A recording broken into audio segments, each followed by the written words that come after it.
மஹிந்த ராஜபக்ஷ அவருடைய குடும்பத்தாரோடு நிகழ்வை கொண்டாடுகின்றோம். இதுதான் சௌபாக்கியம். அதே போல் பாதிக்கப்பட்ட ஒரு குடும்பத்தோடு அந்த வீட்டில் ஜனாதிபதி ஒருவர் புத்தாண்டை கொண்டாடுவதை பார்க்கிறோம். அனுரகுமார திசாநாயக்கா மக்களுக்கு சேவை செய்யும் ஒரு தலைவன் என்பதை உலகுக்கு நிரூபித்திருக்கின்றார். இதுதான் இந்த இரண்டில் உள்ள வித்தியாசம். நாமல் ராஜபக்ஷ ஒரு விடயத்தினை சொன்னார். இந்த நாடு நாசமாகுவதற்கு காரணமே அறகலையில் ஈடுபட்ட இளைஞர்கள். ராஜபக்சகளை விரட்ட வேண்டும் என்று கூறினார்கள். ஆனால் ஆரம்பிக்கப்பட்டது ராஜபக்சேனால். அவர்கள் தான் இதற்கு உரமூட்டியவர்கள். அதாவது கோட்டாபேவுக்கு எதிராக கோட்டாபே வெளியேற்ற வேண்டும். கோட்டாபே இருந்தால் அவர்களுக்கு எதுவும் செய்ய முடியாது. நாமளே அசைக்க விடாமல் செய்த அவர்கள் குடும்ப தகராறு இருக்கின்றது. தேசிய பட்டியலில் பார்லிமென்ட் வந்த ஒருவர் ஆனால் இன்று சமூகத்தில் ஒரு கோபத்தை தாபத்தை ஏற்படுத்தி கொண்டு அவர்களுடைய அரசியலை செய்து கொண்டிருப்பது எங்களுக்கு காணக்கூடியதாக இருக்கின்றது. இங்கே முதுகெலும்புள்ளவர் யார்? அரசாங்கத்துக்கு எதிராக குரல் கொடுக்கக்கூடியவர் யார்? தைரியம் இருக்கின்றதா? டீலா கோலையா? இதைத்தான் மக்கள் எதிர்பார்க்கின்றார். எனவே நாமல் இப்போது பேசும்போது சிங்கள மக்கள் விரும்புகிறார்கள். நாமளே முடிந்தால் மாகாண சபை தேர்தலை நடத்தி காட்டுங்கள், நடத்துங்கள். அது கூறுபவர்கள் யார்? சிலர் ஜனாதிபதி சட்டத்தரணி என்கிறார்கள். எனவே அன்று நீங்கள் விடுதலை புலிகளுக்கு எதிராக பேசினீர்கள். இன்று யாழ்ப்பாணத்துக்கு சென்று மானங்கெட்டு கேவலமான சுமந்திரன் காரணம் தனக்கு பதவி கிடைக்கும் என்று தான் பெரிய லோயரு. எல்லாருக்கும் 1000 கோடி வழக்கு போடுறீங்க. எனக்கு ஒன்று போடியா ஒரு 1100 கோடிக்கு தாரேன். சந்திப்பு 2 பேரும் கோர்ட்டில். ஏன் இவ்வளவு ஆவேசம்?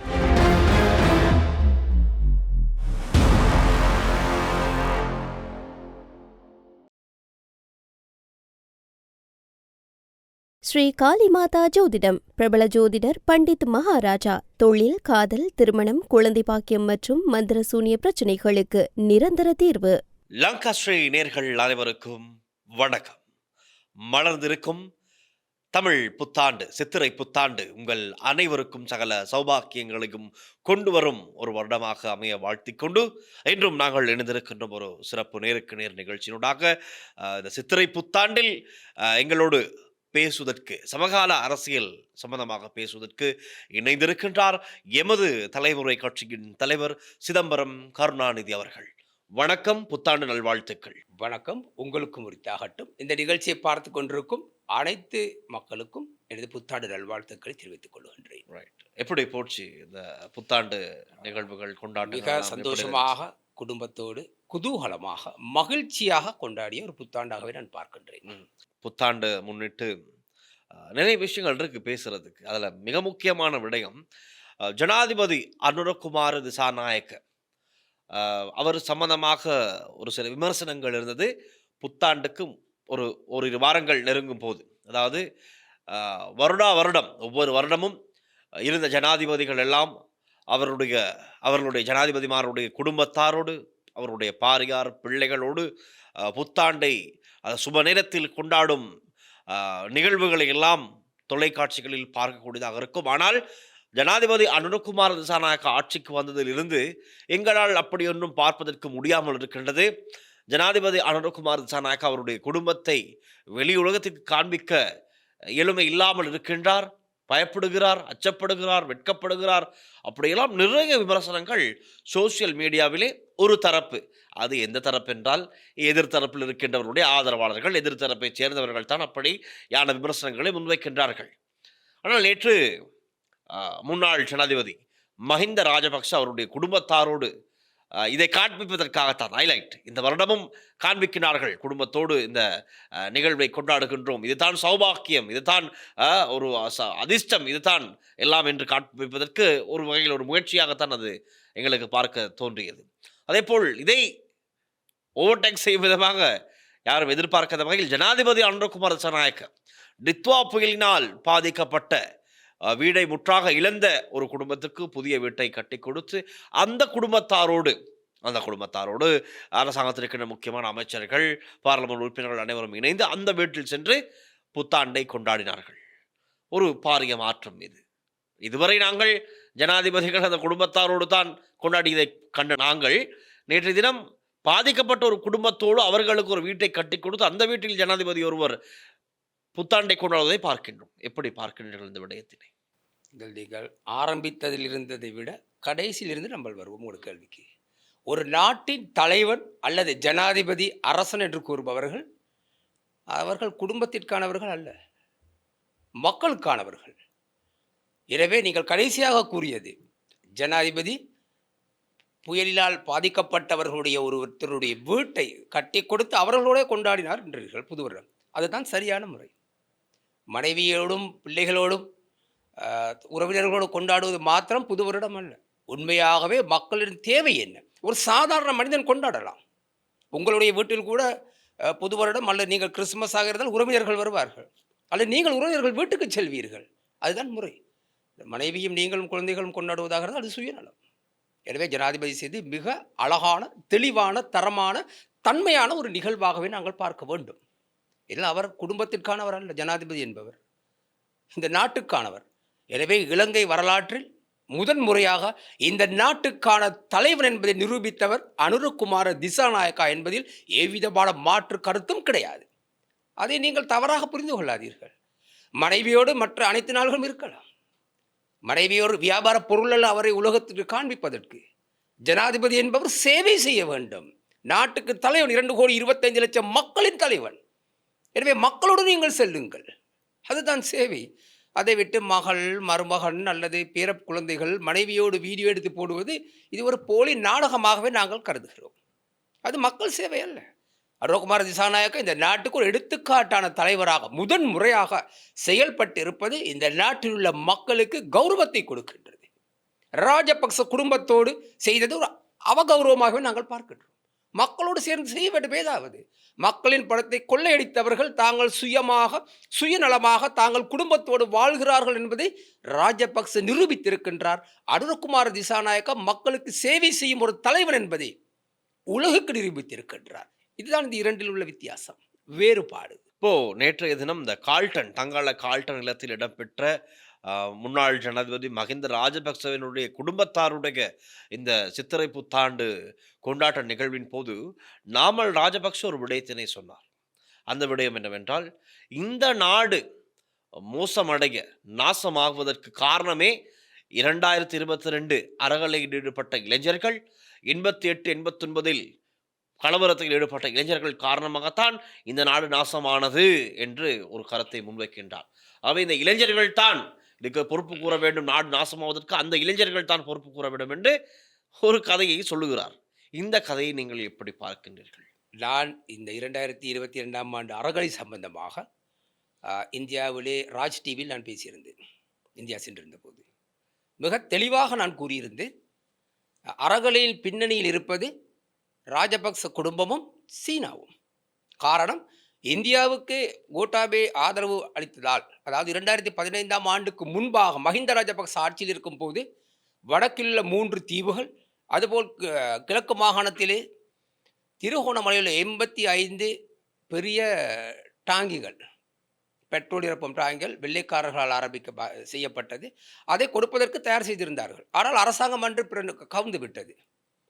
அதன் பின்பு வந்த ஐக்கிய தேசிய கட்சி எதுவும் செய்யாமல் இருந்த போதிலும் கோட்டாபே ஆட்சிக்கு வந்த பின்பு அமெரிக்காவின் வேண்டுகோளுக்கு இணங்க இந்தியாவுக்கு கொடுக்கப்பட்டது. எனவே இதில் பிரச்சனை ஏற்பட்டது ராஜபக்ச குடும்பத்துக்குள். காரணம், கோட்டாபே ஆதரவளிக்க வேண்டிய ஒரு சூழ்நிலையில் இருந்தது அமெரிக்காவுக்கு. காரணம், அவருடைய சொத்து எல்லாம் அமெரிக்காவில் இருந்தது.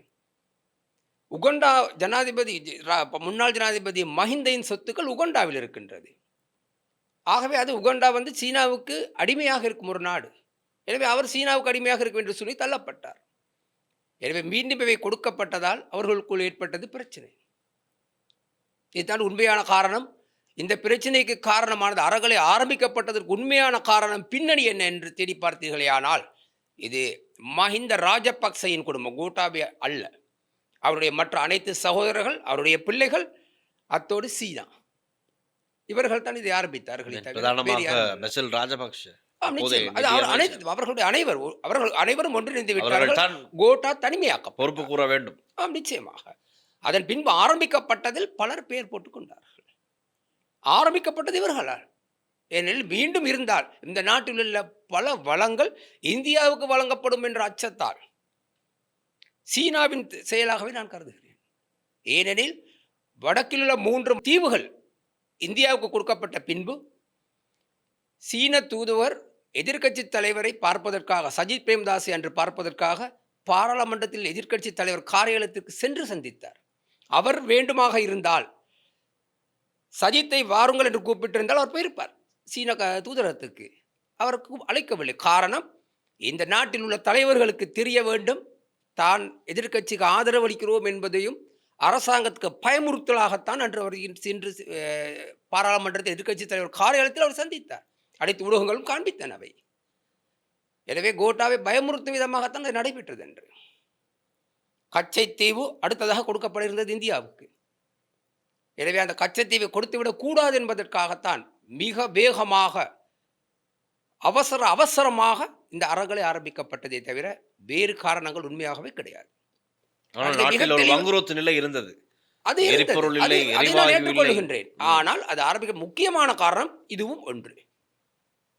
மக்கள் சுயாதீனமாக வீதிக்கு இறங்கினார்கள். ராஜபக்சக்களை துரத்த வேண்டும் என்று வீதிக்கு இறங்கி போராடினார்கள். அது நாடகம் ஒரு புறத்தில். ராஜபக்சகளை விரட்ட வேண்டும் என்று கூறினார்கள். ஆனால் ஆரம்பிக்கப்பட்டது ராஜபக்சேனால்.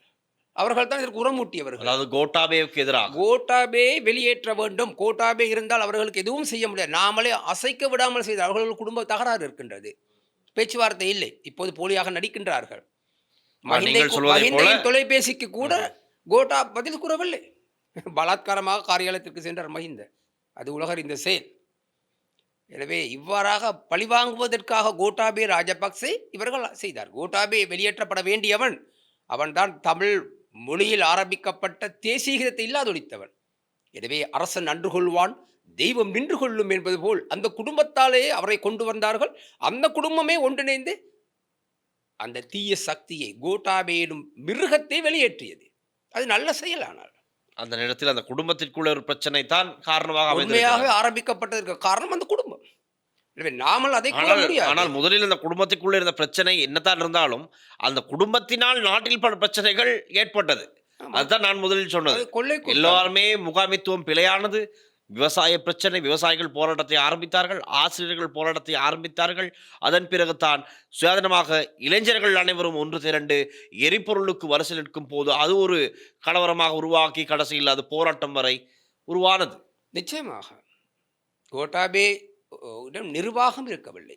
2022 ஏப்ரல் 14, 15 இதே மாதிரி இப்ப இந்த புது வருடம் நாங்கள் இன்று கொண்டாடுகிறோம். 2022 அறகலை போராட்ட காலத்திலே மக்கள் லட்சக்கணக்கான மக்கள் அவரது கொண்டாடி கொண்டிருந்தார்கள். அதில் முட்டிகள் எல்லாம் உடைத்தது ராஜபக்சருடைய முகங்கள் போட்ட முட்டிகள் தான் உடைக்கப்பட்டது. அன்று மக்கள் நாம் பார்த்திருக்கின்றோம். வடக்கிலே யுத்தத்திலே மக்கள் மைதானத்திலே இருத்தி வைக்கப்பட்டிருந்தார்கள். உண்ணுவதற்கு உணவு இருக்கவில்லை. உண்மையாக அவர்களுக்கு சரியான ஆடைகள் கூட இல்லாத போதிலும் அனாதையாக நிறுத்தப்பட்டிருந்தார்கள். ஆனால் கொழும்பிலும் நாம் பார்த்தோம், இந்த சமூகம் அன்று நாம் எம்முடைய தமிழ் சமூகம் மைதானத்தில் அகதிகளாக இருந்தபோது கைதட்டி குளிர்பானம் குடித்த அந்த சமூகமும் அன்று கோல்ஃபேஸில் அமர்ந்திருந்தார்கள். நான் பார்த்தேன். ஒரு புறத்தில் சந்தோஷமாகவும் இருந்தது. எங்களை பழிவாங்கிய நாங்கள் கஷ்டப்பட்டதை பார்த்து சந்தோஷப்பட்டவர்கள், அவர்கள் வசதி வாய்ப்பு சாப்பாடு உடையெல்லாம் இருந்த போதிலும் அவர்கள் மைதானத்திலே அமர்ந்திருந்ததை பார்த்து கொஞ்சம் மனசுக்கு ஆறுதலாக இருந்தது. இப்போ ஒரு கட்டத்தில் நீதிமன்றமே சொல்லுது, இந்த நாடு வங்குரோத்தடைய கோட்டாபே ராஜபக்ச, மஹிந்த ராஜபக்ச, பெசில் ராஜபக்ச, இந்த தரப்பு ஜிஎல் பீரிஸ் இவங்களாம் தான் காரணம். சரி, இவங்க தான் இதுக்கு பொறுப்பு கூறணும்னு நீதிமன்றமே சொல்லுது. அப்படி இருக்கிற நிலையில் அதுக்கு பிறகு அவங்களே தலைமறைவாகிட்டாங்க. அரசியல் வங்குரோத்து அவர்களுடைய கட்சியெல்லாம் யாருமே முன்வரவில்லை. நாமல் ராஜபக்சவே தேர்தலில் போட்டியிட பயந்து தேசிய பட்டியலில் பார்லிமெண்ட் வந்த ஒருவர். அப்படியான ஒரு சூழ்நிலைக்கு அந்த முழு குடும்பமே தள்ளப்பட்டது. ஆனால் இன்று கொஞ்சம் கொஞ்சமாக வெளியிலே தலை காட்டி ஒவ்வொரு கருத்துக்களை தெரிவித்துக் கொண்டு சமூகத்தில் ஒரு கோபத்தை தாபத்தை ஏற்படுத்தி கொண்டு அவர்களுடைய அரசியலை செய்து கொண்டிருப்பது எங்களுக்கு காணக்கூடியதாக இருக்கின்றது. இதை நீங்கள் எப்படி பார்க்கின்றீர்கள்? அதற்கு இந்த அரசாங்கம் இடம் கொடுத்து பார்த்து கொண்டிருக்கிறதா? அது என்ன? ஆனால் ஜனநாயக ரீதியாக அவர்களுக்கு ஒரு உரிமை இருப்பதாக சொல்லலாம். ஆனாலும் அவருடைய அரசியல் வேறு திசையை நோக்கி செல்கிறதாக இருக்கிறது. இல்லை, அது ஜனாதிபதியோ இந்த அரசாங்கமோ அல்ல, முதுகெலும்பில்லாத செயலாற்ற முடியாத எதிர்க்கட்சி தலைவரால் தான் வளர்கிறார்கள். ஏனெனில் எதிர்க்கட்சி தலைவரால் எதுவும் பேசுவதில்லை. போராட்டம் நடத்துவது நாமல் ராஜபக்ச. நவம்பர் 21 உங்களுக்கு தெரியும், நுகைக்கடையில் போராட்டம் நடத்தினார். எனவே எதிர்க்கட்சி தான் நடத்த வேண்டும், தலைமை தாங்க வேண்டும். எனவே அவர் இல்லை. அப்படியானால் இங்கே முதுகெலும்புள்ளவர் யார்? அரசாங்கத்துக்கு எதிராக குரல் கொடுக்கக்கூடியவர் யார்? மக்கள் இதை எதிர்பார்க்கின்றார்கள். சரி பிள்ளை இரண்டாவது தைரியம் இருக்கின்றதா? டீலா கோலையா? இதைத்தான் மக்கள் எதிர்பார்க்கின்றார்கள். எனவே நாமல் இப்போது பேசும்போது சிங்கள மக்கள் விரும்புகிறார்கள் நாமளே. நான் முன்பு கூறியது போலதான் கடந்த நிகழ்ச்சியிலும் எதிர்க்கட்சி தலைவர் நிச்சயமாக மாற்றப்படல் வேண்டும். அரசாங்கம் செய்வது சரி பிழை என்பது அல்ல, நீதி நேர்மை அல்ல. எதிர்க்கட்சி என்பது ஒரு முதுகெலும்பு உள்ளதாக இருக்க வேண்டும். எனவே எதிர்க்கட்சி தலைவருக்கும் முதுகெலும்பில்லை, அந்த கட்சியில் உள்ளவர்களுக்கும் குறிப்பிட்ட ஒரு சிலர் இருக்கின்றார்கள், மற்ற அனைத்தும் கோழைகள். எனவே இவ்வாறான நிலை மாற்றம் அடைந்தால் நாமல் வளர்வதை குறைத்து விடலாம். எனவே நாமல் வளர்வதற்கான சந்தர்ப்பத்தை கொடுப்பது வேறு யாரும் அல்ல, சஜித் பிரேமதாசா எனும் முதுகெலும்பற்ற எதிர்க்கட்சி தலைவர். இதில் மாற்று கருத்து கிடையாது. இந்த நிலை மாற வேண்டும்.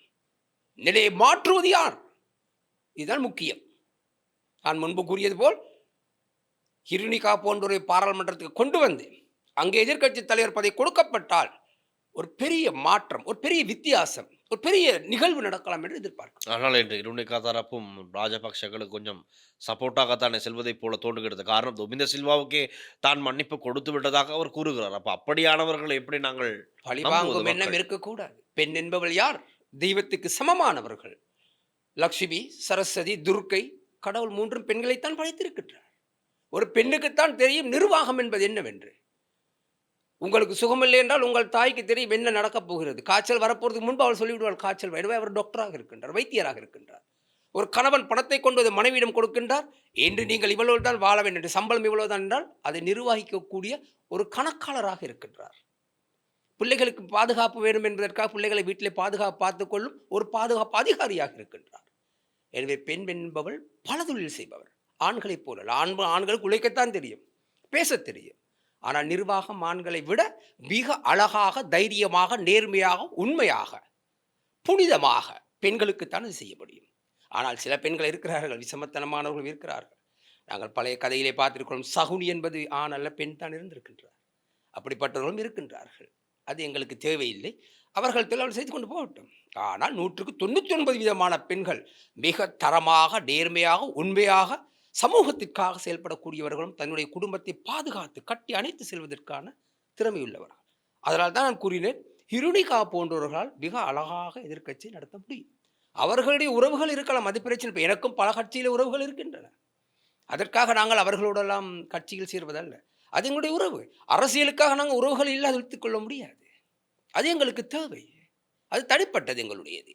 பாராளுமன்றம் என்பது வேறு, குடும்பம் என்பது வேறு, வீடு என்பது வேறு, வீதி என்பது வேறு, மேடை என்பது வேறு. எனவே இவ்வாறான நிலைகள் ஏற்படும் போதுதான் உண்மையாக மனிதன் யார், இவன் எப்படிப்பட்டவன், என்ன செய்ய முடியும் என்பதை பார்க்க முடிகின்றது நம்மளால். ஆகவே நிச்சயமாக இந்த நாட்டு இதுவரைக்கும் என்னை பொறுத்த எதிர்க்கட்சி தலைவராக ஒரு பிரபலமான உடையவன் வந்ததாக இல்லை. ஆகவே ஹிருணிகா வர வேண்டும் என்று நான் எதிர்பார்க்கின்றேன். இதை பார்த்து காத்து கொண்டிருக்கின்றேன். ரைட். அந்த விடயத்தோடு அடுத்த விடயம் என்னவென்றால், ஒரு சில அரசியல்வாதிகள், அது வடக்கு கிழக்காக இருக்கலாம், தெற்காக இருக்கலாம், பலர் சொல்வது என்னவென்றால், இந்த அரசாங்கம் முடிந்தால் மாகாண சபை தேர்தலை நடத்தி காட்டுங்கள், நடத்துங்கள் என்று வலியுறுத்தி நிற்கின்றார்கள். அது கூறுபவர்கள் யார்? கூறுபவர்கள் யார்? கடந்த கால அரசாங்கத்தில் இருந்தவர்கள். 2017ஆம் ஆண்டு முதலாக கிழக்கு மாகாண சபை கலைக்கப்பட்டது. 2020ஆம் ஆண்டுக்குள் அனைத்து மாகாண சபைகளும் கலைக்கப்பட்டன. பிரதேச சபைகளும் கலைக்கப்பட்டது. உள்ளூராட்சி மன்றம் கலைக்கப்பட்டது. அப்போது 3 வருட காலம், 5 வருட காலத்திலே 3 வருட காலத்துக்குள் தான் இது நடந்தது. 17 முதல் 20 வரை. அந்த நேரத்தில் ஆட்சியில் இருந்தவர்கள் ஐக்கிய தேசிய கட்சி, இந்த சஜித் பிரேமதாச கூட்டம், மனோ கணேசன், திகாம்பரம், ராதாகிருஷ்ணன், தமிழர்கள் எடுத்துக்கொண்டால் இவர்கள் எல்லாம் இருந்தார்கள். அப்போது அவர்கள் வாய் திறக்கவில்லை, மாகாண சபை வேண்டும் என்று கேட்கவில்லை. ஒருவரும் இருந்தால், முடியுமாக இருந்தால், அவர்கள் பேசியிருந்தால் அவைகள் ஒளிபரப்பச் சொல்லுங்கள், முக புத்தகங்களில் அல்லது ஒரு உங்கள் போல ஒரு ஊடகத்துக்கு வர சொல்லுங்கள், நாங்கள் அமைதியாக இருந்து பேசுவோம் அவர்களோடு. கேட்கவில்லை. மாகாண சபையும் தேவையில்லை, உள்ளூராட்சி மன்றம் தேவையில்லை என்று அமைதியாக இருந்தவர்கள் அதன் பின்பு ஆட்சி மாறிய பின் போலியாக காரணம், இவர்கள் அனைவரும் கட்சி தலைமை ரணில் விக்ரமசிங்கையின் அடிமைகள். அங்கே அடிமைகளாகத்தான் வைக்கப்பட்டிருந்தார்கள். தமிழ், சிங்கள, முஸ்லீம் அனைவரும். ஏன் முஸ்லீம் பாராளுமன்ற உறுப்பினர்களும் பேசவில்லை மாகாண சபையை பற்றி? அந்த காலத்தில் பேசியிருக்கலாம். அவர்கள் தான் இன்றும் இருக்கின்றார்கள். எனவே மாகாண சபை உண்மையாகவே அவசியமா இல்லையா என்று இரண்டாவது விடயம் ஒன்று இருக்கின்றது. இந்த நாட்டில் வருமானம் என்பது கிடையாது. நாங்கள் வெளிநாட்டில் கடன் வாங்கித்தான் இங்கு அனைத்தையும் செய்து கொண்டிருக்கின்றோம். எனவே தமிழ்நாடு எடுத்துக்கொண்டு எங்களுடைய நாட்டுக்கு அருகாமையில் உள்ள தமிழ்நாட்டில் சுமார் 9 கோடி அன்னளவான மக்கள் இப்போது வந்து விட்டார்கள். 9 கோடி மக்களுக்கு இருப்பவர் ஸ்டாலின் எனும் ஒரு முதலமைச்சர். ஆனால் நீங்கள் கூறுவது போலும் அந்த பாராளுமன்றத்திலே பேசும் பாராளுமன்ற உறுப்பினர்கள் அல்லது தோல்வி அடைந்த சுமந்திரன் போன்றோர் பேசுவதும் 2,25,00,000 மக்களுக்காக 9 முதலமைச்சர்களை தேர்ந்தெடுக்க சொல்கிறீர்கள். இதில் என்ன நியாயம் இருக்கின்றது? எத்தனை கோடி ரூபாய் செலவுகள் நாங்கள் செய்ய வேண்டிய நிலை இருக்கின்றது. சம்பளம், வாகனம், எரிபொருள், அதிகாரிகள் இவர்களுக்கு கொடுப்பனவுகள். எனவே இந்த பணம் அனாவசியமானது. இந்தியாவிலே சுமார் 400க்கும் மேற்பட்ட கோடி மக்கள், 420 கோடி மக்களுக்கு இருப்பது 540 பாராளுமன்ற உறுப்பினர்கள் மாத்திரமே. ஆனால் இங்கே 2,25,00,000 மக்களுக்கு இருப்பது 225 பாராளுமன்ற உறுப்பினர்கள். ஒன்று மாகாண சபை இருக்க வேண்டும் அல்லது பாராளுமன்றம் இருக்க வேண்டும். இது ஒரு சிறிய நாடல, ஒரு சிறிய தீவு. உலகத்தில் பார்க்கும் போது இது ஒரு தீப்பெட்டி போன்றது.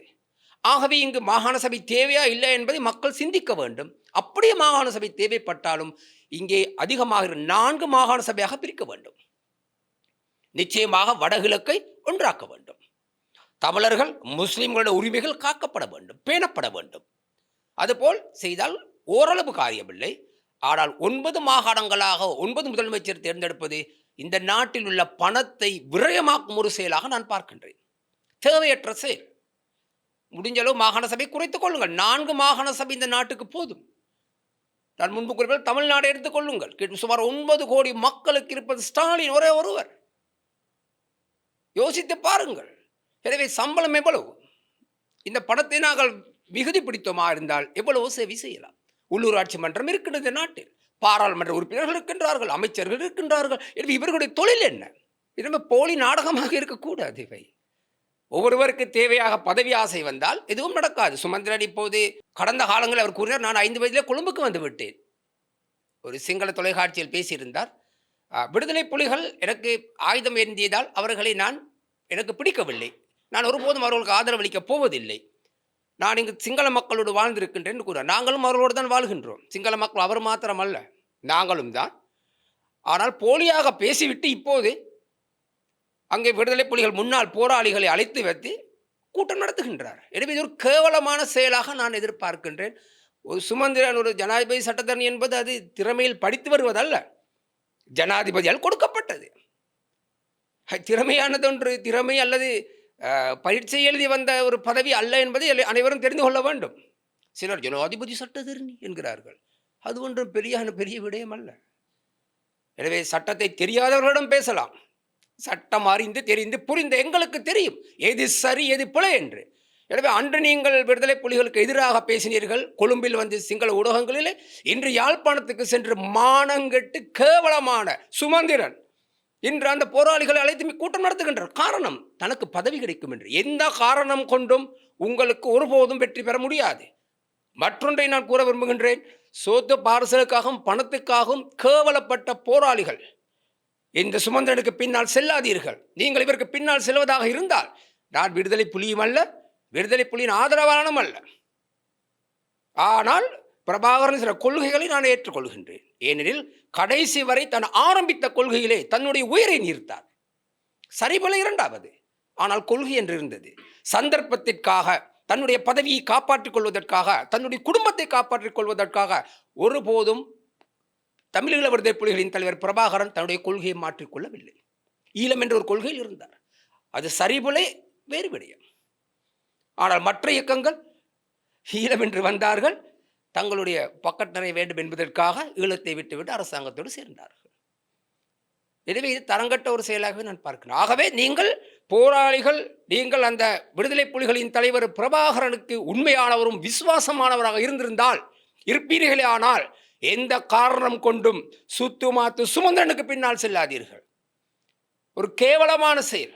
இவ்வளவு போராடித்த 30 வருட காலத்துக்கு மேலான ஒரு போராட்டம், ஒரு எதிர்பார்ப்போடு தன்னுடைய சமூகம், தன்னுடைய மண், தன்னுடைய ரத்தம், தன்னுடைய பரம்பரை வாழ வேண்டும் என்ற தூரநோக்கு சிந்தனையோடு செயல்பட்ட ஒரு மாவீரனாகவே நாங்கள் உண்மையாகவே பிரபாகரனை, நான் மாத்திரமல்ல, இங்குள்ள இராணுவ தளபதிகள் கூட கூறினார்கள், சிங்களவர்கள் கூறினார்கள், சரத் பொன்சேகா பாராளுமன்றத்திலும் கூறினார்.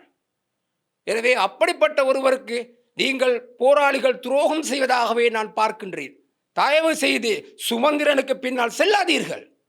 சுமந்திரன் என்பவர் நல்லவர் அல்ல. சந்தர்ப்பத்துக்கு அடிக்கடி பச்சோந்தி கூட தன்னுடைய உணவுக்காக மரங்களிலே சென்று கலர் மாறுகின்றது, நிறம் மாறுகின்றது. ஆனால் வாக்குக்காக நிறம் மாறும் தரங்கெட்ட சுமந்திரன் அந்த ஓனாயை விட கேவலமானவர். இதுதான் பெரிய லோயரு. எல்லாருக்கும் 1000 கோடி வழக்கு போடுறீங்க, எனக்கு ஒன்று போடியா ஒரு 1001 கோடிக்கு தாரேன். சந்திப்பு 2 பேரும் கோர்ட்டில். ஏன் இவ்வளவு ஆவேசம்? உண்மையை பேசும் போது உள்ளான உள்ளத்திலிருந்து வரும் அவை. நாங்கள் எழுதி வைத்து சுமந்திரனை போல் முக்கி முக்கி வாசிப்பவர்கள் அல்ல. ஒரு நிகழ்வை மனதிலே வைத்திருக்கின்றோம், அது தானாக இயற்கையாக வருகின்றது. உண்மை அப்படித்தான் வரும். போலிதான் நாடகம். இது நாடகம் அல்ல. நான் நடிகன், திரைப்படத்தில் நடிக்கின்றேன், அது வேறு, அது நடிப்பு. இது உண்மை. எனவே மாற்றங்கள் இல்லை. தயவு செய்து வடகிழக்கு மக்களே, கிழக்கு மாகாணத்திலும் ஒருவர் இருக்கின்றார், அது தேவையில்லை.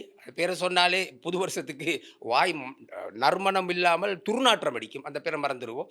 வடக்கிலே மாகாண சபை தேர்தல் வரும்போது நிச்சயமாக வருமா இல்லையா என்பது வேறு விடயம். ஆனால் நாடகமாடும் சில குள்ள நரிகள், பசுந்தோல் போர்த்திய குள்ள நரிகளிடம் மிக ஜாக்கிரதையாக இருங்கள். அதுவும் விசேடமாக சுமந்திரன் போன்றவரிடம் ஜாக்கிரதையாக இருங்கள். மக்கள் வாக்களித்து விடாதீர்கள். அவர் அழைக்கும் கூட்டங்களுக்கு செல்லாதீர்கள். பணத்துக்காகவும் அல்லது ஏதாவது சாப்பாடு, அரிசி பருப்பு பார்சலுக்காக சென்று விடாதீர்கள். கடந்த காலங்கள் நடைபெற்றிருக்கின்றது. போராளி என்பவன் யார்? தன்னுடைய உயிரை கூட மதிக்காமல் இந்த சமூகத்துக்காக, மண்ணுக்காக, தன் மக்களுக்காக போராடியவர்கள். நீங்களா போராளிகள் இந்த கேவலமான சுமந்திரனுக்கு பின்னால் செல்லுகின்றீர்கள்? வெட்கமாக இல்லையா உங்களுக்கு? உங்கள் சரீரத்திலே நல்ல ரத்தம் ஓடுவதாக இருந்தால் எவனும், எந்த தமிழனும் சுமந்திரனுக்கு பின்னால் செல்ல மாட்டான். தைரியமாக நாங்கள் கூறுகின்றோம். உங்களைப் போல ரகசியமாக பேசுபவர்கள் அல்ல, ஊடகத்திலே பேசுபவர்கள். ஏன் காரணம்? எங்கள் சரீரத்திலே ஓடுவது தன்மான தமிழனுடைய ரத்தம். அந்த ரத்தம் பேசுகின்றது. உண்மை போல் கோலை அல்ல. கொழும்பில் ஒரு வேடமும் ஊரில் ஒரு வேடமும் அல்ல. கொழும்பிலே கோட்டும் ஊரிலே வேட்டி வணிபவன் அல்ல நான். நன்றாக ஜாகம் வைத்துக் கொள்ள வேண்டும். எல்லோரும் ஒவ்வொருவருக்கு பின்னால் போங்கள். உங்களுடைய கொள்கை குறிக்கோள் இருக்கலாம். ஆனால் நீங்கள் 30 வருட கால போராட்டத்தின் பின்னணி, உங்களுடைய கொள்கை குறிக்கோள் அனைத்தும் இல்லாதொழிக்கின்றது. இதை விட நல்ல நீங்கள் தூக்கு போட்டு சாகலாம். போராளிகளை கூறுகின்றேன், சுமந்திரனுக்கு பின்னால் செல்லும் போராளிகளுக்கு. ரைட். இந்த நிலையில் மற்றும் ஒரு விடயம் இருக்கின்றது. என்னவென்றால், ஒரு செய்தி, தமிழீழ விடுதலை புலிகளின் ரகசிய கணக்குகளில் இருந்த கோடிக்கணக்கான பணத்தை சுரேஷ் சலே, கோட்டாபே ராஜபக்ஷ மற்றும் கொழும்பு பயங்கரவாத தடுப்பு பிரிவின் அத்தியட்சகர் சிரேஷ்ட போலீஸ் அதிகாரி பிரசன்னா அல்விஸ், சட்டம் அதிபர் திணைக்களத்தின் சிரேஷ்ட நீதிபதிகள் சிலர் இணைந்து தங்களின் தனிப்பட்ட வங்கி கணக்குகளில் வைப்பு செய்துள்ளமை தெரிய வந்துள்ளதாக சர்வதேச இணையதளம் ஒன்று தங்களுக்கு கிடைத்திருக்கும் ஆவணங்களை மேற்கோள் காட்டி செய்தி ஒன்றை வெளியிட்டிருக்கின்றது. அதாவது, தமிழீழ விடுதலை புலிகளுடன் தொடர்புடையதாக கூறப்பட்ட ஒரு சிலரை கைது செய்திருக்கிறார்கள். கைது செய்து விசாரித்து அவர்கள் 8 பேர் கைது செய்யப்பட்டிருக்கிறார்கள். 8 பேரோடு சம்பந்தப்பட்டு அந்த பணத்தை எல்லாம் தேடி எங்கெங்கு இருக்கிறது என்பதை விசாரிக்க சென்று அப்போதுதான் இந்த பண பரிமாற்றம், அங்கு பதுக்கி வைத்திருந்த பணமெல்லாம், அக்கவுண்ட்ஸ்களில் இருந்த பணங்களை இவர்கள் பக்கம் டிரான்ஸ்ஃபர் பண்ணியிருப்பதாக ஒரு தகவல் இருப்பதாகத்தான் இந்த வெப்சைட் சொல்லுகிறது. என்ன நினைக்கிறீர்கள் இந்த செய்தியை பற்றி? இதில் உண்மை இருக்கலாம். அது சொல்ல முடியாது. ஏன்னா இன்டர்நேஷனல் வெப்சைட் ஒன்று ஆவணங்களை மேற்கோள் காட்டி சொல்கிறதா இருக்கலாம். ஆனால் இதில் மறுபுறமும் இருக்கின்றது. இவர்கள் எங்களுடைய தமிழர்கள் அல்ல. சலே என்பவர் மலேசியாவிலிருந்து வந்தவர், ஒரு முஸ்லீம். அதுபோல் மற்றவர்கள் எல்லாம் இந்த நாட்டில் உள்ள சிங்கள மக்கள். எனவே அவர்கள் செய்தார்கள், பறித்தார்கள், அபகரித்தார்கள், அழித்தார்கள் என்பது அவர்களுடைய தொழிலாக, கடமையாக இருக்கலாம். தமிழனுடைய பறிக்க வேண்டும் என்பதற்காக அவர் செய்தாக இருக்கலாம். ஆனால் இதில் நான் முன்பு கூறியது இன்னொரு பக்கம் என்பது, ஈழப்போர் கடைசியாக நடைபெற்ற 2009ஆம் ஆண்டு வெளிநாடுகளில், ஐரோப்பிய நாடு, கனடா மற்றும் அமெரிக்கா, ஆஸ்திரேலியா போன்ற நாடுகளிலே பணம் சேகரித்தார்கள், ஆயுதம் வாங்க வேண்டும் என்று. அப்போது பெண்கள் சிலர் தாலி கொடியை கூட கொடுத்ததாக நான் கேள்விப்பட்டேன். எனவே அந்த பணம் எல்லாம் என்ன நடந்தது? அவர்கள் விடுதலை புலியின் ஆதரவாளர்கள், விடுதலை புலிகளுக்கு பணம் சேர்த்தவர்கள். அந்த பணம் இலங்கைக்கு வரவில்லை, ஆயுதமும் வாங்கவில்லை. அவர்களை கொள்ளையடித்துக் கொண்டார்கள். இப்போது அவர்கள் தான் பெரிய கோடீஸ்வரராக இருக்கின்றார்கள். உங்களுக்கு தெரியும், யாழ்ப்பாணத்தில் கலை நிகழ்ச்சி கூட நடத்தப்பட்டது. அவ்வாறாக ஒரு செயல்பட்ட ஒருவர் கனடாவிலிருந்து வந்து செய்தார். எனவே இந்த நாட்டில் சிங்கள மக்கள், சிங்கள அரசியல்வாதிகளும் இராணுவ உயர் அதிகாரிகளும் கொள்ளையடித்ததை விட இயக்கத்தில் இருந்து தமிழீழ விடுதலை புலிகளுக்கு சார்பாக புலம்பெயர் தமிழர்கள் பலர் இவ்வாறான செயல்கள் செய்திருக்கின்றார்கள், கொள்ளையடித்திருக்கின்றார்கள். ஒரு கேவலமான செய்தியை செய்திருக்கின்றார்கள் அவர்கள். எங்களுக்கு கேட்கக்கூடியதாக இருக்கின்றது. எனவே இதற்காகத்தான் அவர்கள் மீண்டும் பணம் சம்பாதிப்பதற்காக புலம்பெயர் தமிழில் ஒரு சிலர், இந்தியாவில் உள்ள சில பரதேசி தமிழ் அரசியல்வாதிகளை வைத்துக்கொண்டு பிரபாகரன் உயிரோடு இருக்கின்றார், பிரபாகரன் மகள் வந்தார் பேசினார் என்றெல்லாம் கூறி மீண்டும் யுத்தம் ஆரம்பிக்க வேண்டும் என்று பணம் சம்பாதிக்க வேண்டும் என்ற தூரடோக்கோடு தான், சிந்தனையோடு தான் இவர்கள் அவ்வாறெல்லாம் கடந்த காலங்களில் கூறினார்கள். அதுவும் நான் இந்தியாவிலே போய் நேரடியாக ஊடகங்கள் அறிவித்தேன். பிரபாகரன் என்பவர் உயிரோடு இருந்தால் அது இலங்கைக்கு வரட்டும், அதை நாங்கள் பார்த்துக் கொள்கிறோம், நீங்கள் அவசரப்படாதீர்கள் என்று கூறினார். எனவே இது வியாபார நோக்கோடு செய்யப்படுகின்றது. எனவே மாற்று சமூகம் எங்களுடைய சமூகத்துக்கு விரோதமாக செயல்பட்டால் அது அவர்களுடைய கடமையாக இருக்கலாம், அவர்கள் புறத்திலே அது சரி. இப்போது யுத்தம் நடைபெற்றது, விடுதலை புலிகள் இல்லாதொழிக்கப்பட்டது, அழிக்கப்பட்டது, சிங்கள மக்கள் சந்தோஷப்பட்டார்கள், அள்ளி வாக்கை கொடுத்தார்கள். யாருக்கு? ராஜபக்சேக்கு. தன்னுடைய தலைவன் தன்னுடைய சமூகத்துக்கு, தன்னுடைய மொழிக்கு, தன்னுடைய நாட்டுக்காக வெற்றி பெற்றார் என்ற ஒரு கோட்பாடோடு. ஆனால் தமிழர்கள் என்ன செய்கிறோம்? நாங்கள் பாதிக்கப்பட்ட எங்களிடமிருந்தே பணத்தை பறிக்க பார்க்கின்றோம். எனவே இவ்வாறான கேவலப்பட்ட பல தமிழர்கள், புலம்பெயர் தமிழர்கள் இருக்கின்றார்கள். இவர்கள் தண்டிக்கப்பட வேண்டியவர்கள் நிச்சயமாக பலர் இருக்கின்றார்கள். இன்றைக்கு மக்களுக்கு பணத்தை அள்ளி கொடுக்கின்ற உதவி செய்கிற புலம்பெயர் தமிழர்கள் இலங்கையில் இன்று பல மக்களுக்கு உதவி செய்பவர்கள் அவர்கள்தான். ஆனால் அதிலும் ஒரு சில, நான் முன்பு கூறிய குள்ள நரிகள், பசுந்தோல் போர்த்திய நரி அல்ல, குள்ள நரிகளும் புலம்பெயர் தமிழர்களிலே இருக்கின்றார்கள். எனவே மக்கள் ஜாக்கிரதையாக இருங்கள். தமிழனுக்கு எதிரி சிங்களவர்களோ முஸ்லீம்களோ அல்ல, நிச்சயமாக தமிழர்கள் தான் தமிழருக்கு எதிரியாக இருக்கின்றார்கள். அதில் மக்கள் கவனமாக இருக்க வேண்டும், மிக ஜாக்கிரதையாக செயல்படுங்கள். கடவுள் இருக்கின்றார், நம்ம மன்னிச்சால் கூட கடவுள் மன்னிக்க மாட்டார் இவர்களே. நிச்சயமாக தண்டனை அனைவருக்கும் உண்டு. நேர்மையாக வேலை செய்பவர்கள், தொழில் செய்பவர்களை நேர்மையாக செய்ய விடுங்கள். நீங்கள் தவறாக அவர்களை செய்தால் அல்லது நாங்கள் செய்யும் சேவைகளுக்கு எதிராக முகப்புத்தகத்தில் நீங்கள் எழுதுவதால் அல்லது தொலைபேசி மூலமாக ஒருவருக்கும் கூறுவதால் எதுவும் நடக்கப் போவதில்லை. எங்களுடைய செல்வாக்கு நாளுக்கு நாள் அதிகரித்துக் கொண்டிருக்கின்றது. ஏன் இவர்கள் எங்களை பிரபலமாக்குகின்றார்கள். நீங்கள் கெட்டவன் என்று கூறுவதாக இருந்தால் மக்களுக்கு தெரியும். அதாவது உங்களுடைய எதிர்பார்ப்பு அங்கு நடக்கவில்லை, கிடைக்கவில்லை. நரி எட்டாத பழம் புளிக்கும் என்றது போல் தனக்கு கிடைக்காததை வைத்துக்கொண்டு அவர்கள் பழி வாங்குவதற்காக பல பேசலாம். யாரும் உங்களை மதிக்கப் போவதும் இல்லை. உங்களுடைய பரம்பரை என்ன என்று யாரும் பார்ப்பார். நீங்கள் கூறுவதாக இருந்தால், டில்ஷன் என்பவர் யார்? டில்ஷான் தவறாக கூறுவார். டில்ஷான் பரம்பரை, டில்ஷான் தாய் என்ன தொழில் செய்தார், தகப்பன் என்ன செய்தார், இதை தேடி பார்த்தால் நீங்கள் கூறுவது என்னவென்று யார் என்று மக்களுக்கு தெரிந்துவிடும். எனக்கு எதிராக ஒரு சிலர் இபிடிபியில் உள்ள ஒரு பெண் எழுதுகின்றார். நாங்கள் கவலைப்படவில்லை, நான் பதில் கூட கூறவில்லை. என்ன காரணம் உங்களுக்கு எதிராக எழுத பெண்கள்? பல காரணங்கள் இருக்கின்றன. வளர்ச்சிகளுக்கு எதிராக அவர்கள் எங்களிடம் வியாபாரம் செய்தார்கள். முகப்புத்தகத்தினூடாக எங்களுக்கு தெரியாது உண்மை யார் என்பது. என்னுடைய 2020ஆம் ஆண்டு வாங்கிய தொலைபேசி என்னிடம் இருக்குது, M31. அவர் பேசி அனுப்பியிருந்தார் என்னிடம். நான் சாரி வியாபாரம் கடை இருக்கின்றது, எங்கள் கொடுத்திருக்கின்றோம் அவர்களுக்கு. நீங்கள் உங்களிடம் வாங்கிய சாரியை வைத்து தான் நான் தங்க பெண்டன் வித்து லாபத்திலே வாங்கினேன் என்று கூறியவர். என்னை தரக்குறைவாகலாம் எழுதுகிற முகப்பத்தில் நான் கவலைப்படவில்லை. அப்படியே நான் கூறிவிட்டு இப்போதும் எனக்கு லைக் போட்டு கொண்டிருக்கின்றார் இதில் வாட்ஸ்அப்பில். அது மாத்திரமல்லாமல் முன்பெல்லாம் நான் என்னுடைய பழைய நீங்கள் பார்த்த நல்ல எடுத்து வைத்திருக்கின்றார், அனைத்தும் என்னிடம் இருக்கின்றது. முகப்புத்தகத்தில் எது போட்டாலும் ஒரு ஹார்ட்டை போட்டு கட்டி பிடித்து கொண்டு நிற்பார், படம் போடுவார். ஹார்ட்டை போட்டு எனக்கு ஹார்ட்டை போட பார்க்க முடியாது. நாங்கள் இதெல்லாம் எத்தனையோ பேரை பார்த்துட்டு வந்திருக்கிறோம். எனவே அதில் போன கிழமை கூட தனக்கு சுடு தண்ணி போத்தல் ஒன்று தேவை என்று மெசேஜ் அனுப்பியிருக்கிறார். ஆனால் என்னை தாக்கி பேசி கொண்டிருக்கார், எழுதி கொண்டிருக்கார். எனக்கு தெரிந்த முகப்புத்தகத்தில் உள்ளவர்களிடமெல்லாம் தொலைபேசி மூலமாக கூறுகிறார். அவர்கள் அனைத்தும் எனக்கு அனுப்புகிறார்கள். என்னுடைய நண்பர்கள், விசேடமாக நண்பிகளுக்கு பெண்களை தேடி பார்த்து பேசுகின்றார். எனவே நான் முன்பு கூறியது போல் பெண்களில் 99% நல்லவர்கள். சகுனி என்று இருக்கிறது ஆண் அல்ல, பெண். அரச காலத்து கதைகளில் இருக்கின்றது. அப்படியும் ஒருவர் இருப்பார். நாங்கள் எதற்கும் தயாராக இருக்கின்றோம். நாங்கள் எதற்கும் பயப்பட வேண்டிய அவசியம் இல்லை. எங்களுக்கு அழகான குடும்பம் இருக்கின்றது, நாங்கள் வாழ்ந்து கொண்டு இருக்கின்றோம். இடையிலே நீங்கள் உங்களுக்கு தான் தேவைக்கு வந்தால் எங்களுக்கு ஒன்றும் செய்ய முடியாது. அது உங்களோடு நீங்கள் பார்த்துக்கொள்ள வேண்டும். தேவையற்ற செயல்களுக்கு நாங்கள் பொறுமையாக இருக்கின்றோம். தேவை ஏற்படி நாங்கள் நடவடிக்கை எடுக்கும் தயாராக இருக்கின்றோம். ரைட். ஆகவே இவ்வளவு நேரம் எங்களோடு இணைந்திருந்து இந்த நேர்காணலில் இவ்வளவு விஷயங்களையும் பகிர்ந்து கொண்ட சிதம்பரம் கருணாநிதி அவர்களுக்கு எங்களுடைய நன்றிகளை நாங்கள் தெரிவித்துக் கொள்கின்றோம். நன்றி, வணக்கம். மீண்டும் நாங்கள் தொடர்ந்தும் அடுத்த வாரங்களும் சந்திக்கலாம், பல புதிய விஷயங்களை பேசலாம் என்று எதிர்பார்க்கின்றேன். அதுவரை புதுவரிடத்தில் முதன்முறையாக ஒரு ஊடகத்தில் சந்தர்ப்பம் கொடுத்த எங்களுடைய லங்காசிரி தொலைக்காட்சிக்கும் திரு டில்ஷான் அவர்களுக்கும், அதுபோல் இந்த நாட்டில் நடக்கும் நீதி அநீதிகளை மக்களுக்கு வெளிக்கொள்வதற்கான சந்தர்ப்பம் எனக்கு உண்மையாகவே தொலைக்காட்சிகள் கொடுக்கப்படுவது இல்லை. அது ஏனென்று தெரியவில்லை. வியாபார ரீதியா அல்லது ஏதாவது கொடுப்பனவுகளிலே எங்களுடைய குரலை அமுக்குவதற்காக முயற்சிக்கின்றார்கள் என்பது தெரியவில்லை. உண்மையை தெரிவிப்பதற்குத்தான் ஊடகம் இருக்கின்றது. உங்களுடைய குடும்ப வாழ்க்கைக்கு அல்லது எவனிடம் வாங்கி கொண்டு அமர்த்தி கொண்டிருப்பதற்கான ஊடகம் அல்ல உலக ஊடகம் என்பது. இந்த நாட்டில் நடக்கும் நீதி அநீதிகளை உலகுக்கு தெரிவிப்பது தான் ஊடகம். ஆனால் லங்காசிரி எனக்கு முழுமையான ஆதரவு கொடுப்பது எனக்கு தேவையில். உலகத் தமிழர்கள் இன்று அதிகமாக பார்ப்பது லங்காசிரி. உலகத்தில் உள்ள அனைவரும் பலர் எனக்கு தொடர்பு கொள்கிறார்கள், லங்காசிரியில் உங்களை நாங்கள் பார்க்கின்றோம் என்று. அப்படியானால் உங்கள் தொலைக்காட்சியில் வருவதை எவரும் பார்த்ததை இதுவரை இன்னும் கூறவில்லை.